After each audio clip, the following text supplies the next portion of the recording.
ini-impake na po natin ito, no? Pupunta na po dun sa buyer. So yung package po, may kasama siyang ito para sa round water container. Ito naman, para po sa slim ito. Ayan. So, may kasama siyang ganito. Usually, dati, ang binibigay namin isang ganitong frame lang. Pero prinesyoan na rin namin isang kasama. Kasi magkaiba itong frame na to eh. Ito, mas makitid siya kaysa dito, mas malapad to. Para merong space yung dadaanan ng paghagod na gano'n. Hindi naman maganda pag ganun kasi. Maganda pag ganyan. Lalo na pag mas mahaba yung design. Eh dito, makikita natin yung diferensya ng lapad niya. Ayan. Ayan. Mas malaki, mas malapad po siya ng 1 inch yung sa loob niya.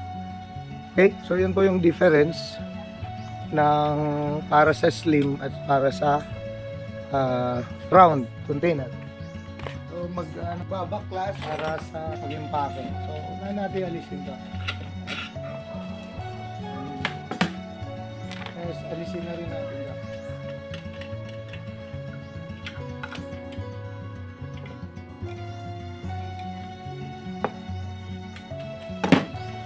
Hiwalayin natin.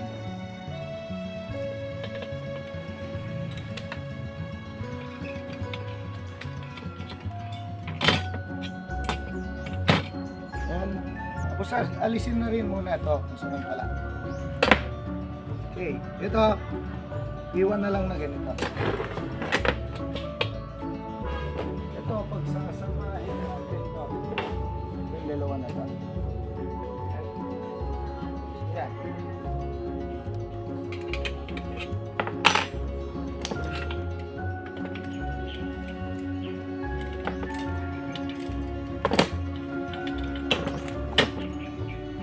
May dalawa pong butas doon, ano?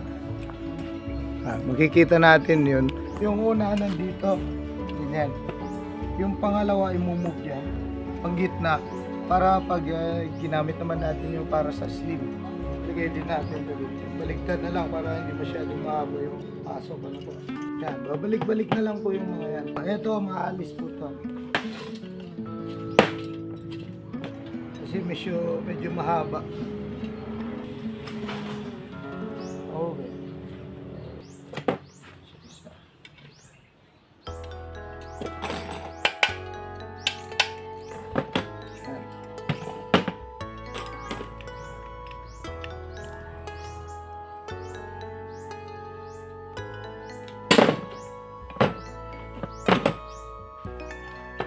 Ito medyo kinalawang.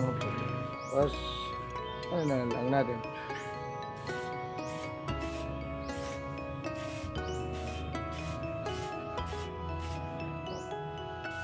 Para magandang tignan. Ito, pag samahin natin lahat.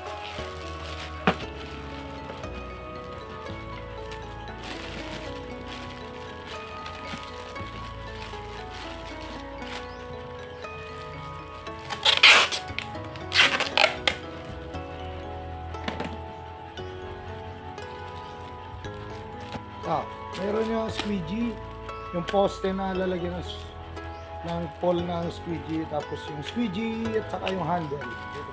Ito yung isang screen, pangalawang screen. Tapos kailangan pagsamahin yun. Pero yun siyang sariling karton. Kasi siguradong secured kasi delikado po itong screen. Ayan.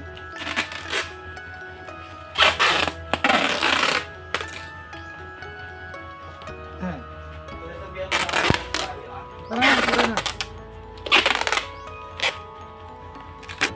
Lagay natin to, sunod laman natin yung isa.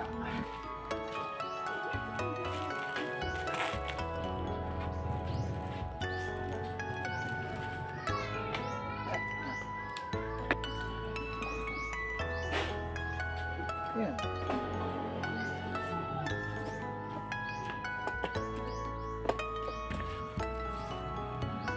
Okay.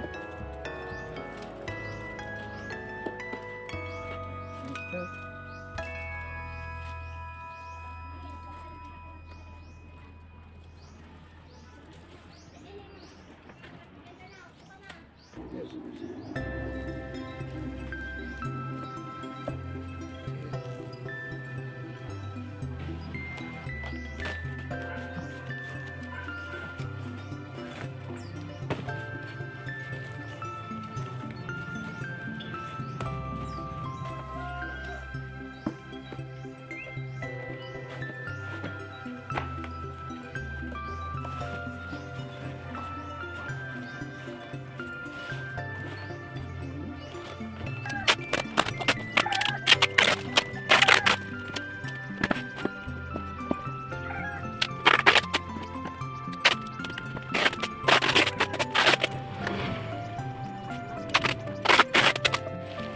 Medyo may kahirapan din ano to. Yung pake. Yung may katayangan. Papas forward ko na lang.